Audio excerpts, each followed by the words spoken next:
We launched a new 3D code API for SwiftUI. Now you can integrate Spline scenes into your iOS apps with just a few lines of code.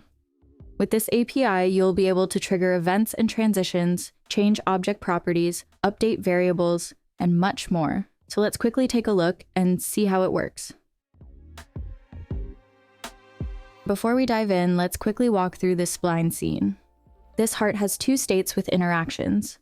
On key up, it smoothly transitions to the second state and then back to the base state. We also added an empty mouse up event, and we will be triggering both of these events later with the code API. Let's add in our Spline view to render it on our iOS app. Go to Export and copy the Apple embed code here, then paste it on Xcode.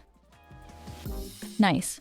If you want a step-by-step guide on displaying a 3D scene in an iOS app, be sure to check out our previous tutorial. With the new SwiftUI code API, we can control even more interactions and object properties entirely through code. The Spline documentation also includes all the code examples from this tutorial, so you can follow along or review them anytime. Now let's walk through each feature step by step.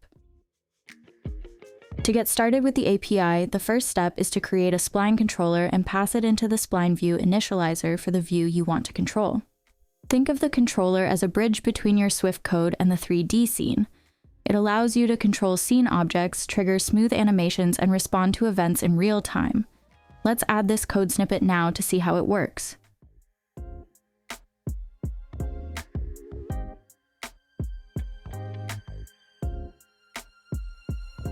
We can also tidy up the name a bit.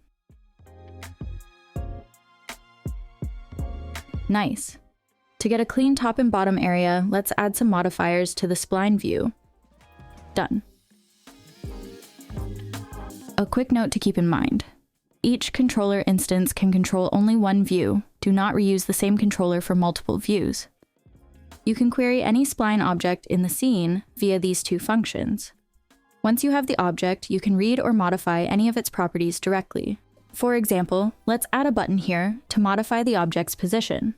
Copy the code snippet and paste it into Xcode. The object in this scene is named heart, so we'll use that name in the code. Let's adjust a bit. What this function does is when the move button is pressed, it moves the object named heart upward by 10 units. After running the app, clicking the button makes the heart rise. You can easily experiment with other objects or properties as well.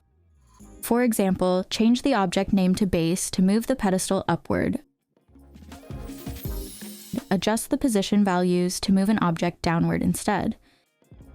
This gives you flexible, fully code-driven control over every object in your scene. You can listen to any Spline event you set in the events panel of the editor by attaching a listener to the controller. Here you can find a list of all of the Spline event listeners in the Spline doc. For example, here I've attached a listener to the controller that listens for a mouse up event on the heart object. When this event happens, the listener will return heart clicked. You can trigger any animation event you set in the events panel in the Spline editor by using the emit_event method. In this step, I've added a jump button by copying the code snippet and pasting it into Xcode. Then change the object name to heart. That triggers a key up interaction on the heart object. When I press the jump button, it fires the heart's key up interaction. The heart smoothly transitions from its base state to the second state, and then returns back to the base state. And you can call different methods based on your needs to define your app interactions. For example, here we've already set up an app interaction. When clicked, the heart scales up to 1.5 times its size. Its Y position stays the same since it's multiplied by 1, and the click count increased by 1. And the Y position of the base moves down by 100 units. At the bottom, we've added two buttons. The left button is called Jump, which triggers the key up event we set up on the Spline editor. We're also looking for the base object and resetting its Y position to 0. The right button is called Rotate.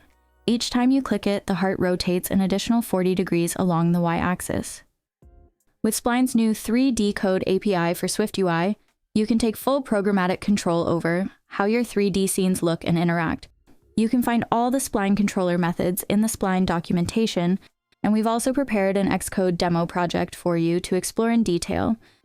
We hope this tutorial helps you bring your ideas to life, and we can't wait to see how you make your apps more dynamic and expressive with Spline. Thanks for watching. See you in the next tutorial.